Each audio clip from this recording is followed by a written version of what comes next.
Eto na nga mga chong, marami tayong basketball updates. Scottie Thompson may matinding inamin sa kalagayan ng Barangay Ginebra. David Murrell may pasaring sa Magnolia Hotshots, ngayong nakapirma na sa Barangay Ginebra. Itong mga nakalipas nga lang na araw mga chong ay tuluyang nang nakuha ng Barangay Ginebra itong si David Murrell matapos itong ilagay ng Magnolia Hotshots sa unrestricted free agency. At mukhang masayang-masaya nga itong si David Murrell na ngayong nakapirma na siya sa Barangay Ginebra. Kung matatandaan nyo mga chong, galing nga ng Magnolia Hotshots itong si David Murrell. Isang taon nga itong namalagi sa Magnolia pero hindi nga siya nakakakuha ng playing time. At sa loob ng isang taon ay nasa bench lang siya nagbubutas ng bangko. At ngayon na nakapirma na ng kontrata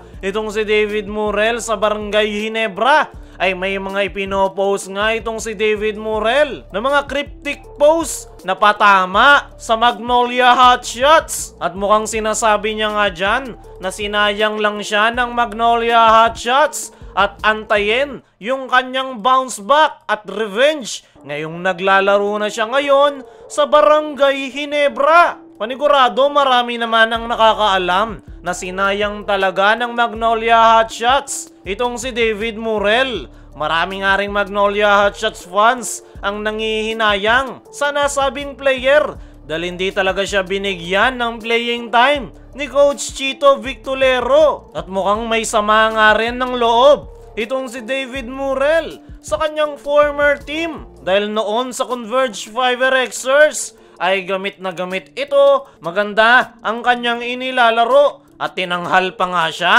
na slam dunk champion. Pero tila nawala nga ang lahat ng yan simula nang malipat siya ng Magnolia Hotshots. At ngayon na nasa Barangay Ginebra na itong si David Murrell ay looking forward nga ito na makapaglaro under Coach Tim Cone. Naniniwala ko mga chong na mabibigyan ng playing time ni Coach Tim itong si David Murrell. Lalo na ngayon, nakulang-kulang yung kanilang lineup. Solid niya yung starting five ng Barangay Ginebra. Pero pagdating sa kanilang second unit, ay wala nang maaasahan. At dyan nga panigurado, ipapasok ni Coach Tim itong si David Murrell. Hindi siya kaagad makakapasok sa starting five. Possible na sa second unit muna siya i-deploy ni Coach Tim Cone. At ayos na ayos nga yan para kay David Murrell. Kesa naman sa totally hindi talaga siya nabibigyan ng playing time gaya noon sa Magnolia Hotshots. Sa ngayon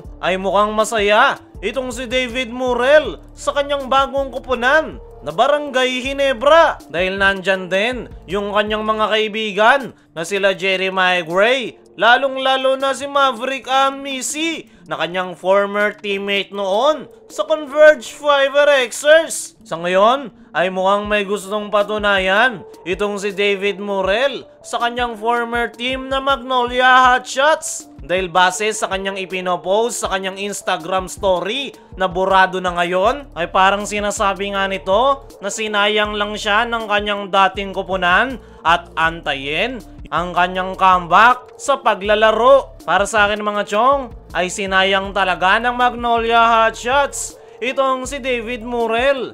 Napakalaki nga ng potential nito. Batang-bata pa at marami pang po pwedeng i-improve sa kanyang laro. Pero ang ginawa ng Magnolia Hotshots, binuro lang ito sa kanilang bench at hindi binibigyan ng pagkakataon na magpasikat. At mukhang yan nga ang dahilan kung bakit frustrated itong si David Murrell at gigil na makabawi ngayong maglalaro na siya sa Barangay Ginebra. Kung si David Murrell ay gigil na i-bounce back ang kanyang basketball career, ay meron namang inamin itong si Scottie Thompson patungkol sa kalagayan ngayon ng kanilang koponan. Ito ngang si Scottie Thompson mga chong ay kababalik lang sa Barangay Ginebra matapos itong makarecover sa kanyang back injury. Ngayong All-Filipino nga ay nakakatatlong laro pa lang itong si Scottie Thompson. At simula nga na magbalik si Scottie sa kanyang kupunan ay naging maganda na yung performance ng Barangay Ginebra. Pero meron niyang inamin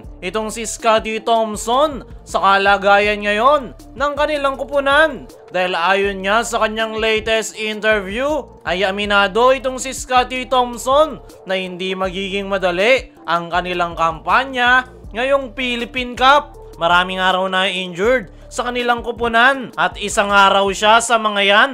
Mabuti na nga lang daw ay nakabalik na siya sa paglalaro. Pero hanggang sa ngayon nga raw ay hindi pa rin tapos yung problema ng Ginebra sa kanilang injured players. Tapos nadagdag pa ngayon si Jamie Malonzo. Ayon nga mismo kay Scottie Thompson ay grabe nga raw yung preparation ng kanyang kupunan ngayong conference. Pero nasira nga raw ang lahat ng pinlano ni Coach Tim Cone dahil sa sunod-sunod na tinatamaan ng injury yung kanilang mga players. Maraming araw binabago ngayon si Coach Tim sa kanilang team practice, mga adjustment, lalo pa nga daw na may idadagdag pa silang mga player. At kung si Scottie Thompson nga raw ang tatanungin, ay napakaliit nga raw ng chance nila na makuha ang kanilang goal ngayong All-Filipino Conference. Pero kahit gaano nga raw kaliit yan, ay meron pa rin daw silang tsansa. At yan nga raw, yung win of workout nila ngayon sa kanilang team practice. Tiwala naman daw si Scottie kay Coach Tim Cone at Ginebra coaching staff, pati na rin sa kanyang mga teammates. Sa ngayon ay kailangan nga raw nilang magdoble focus every game at inuunti-unti nga raw nilang solusyonan ang kanilang mga problema.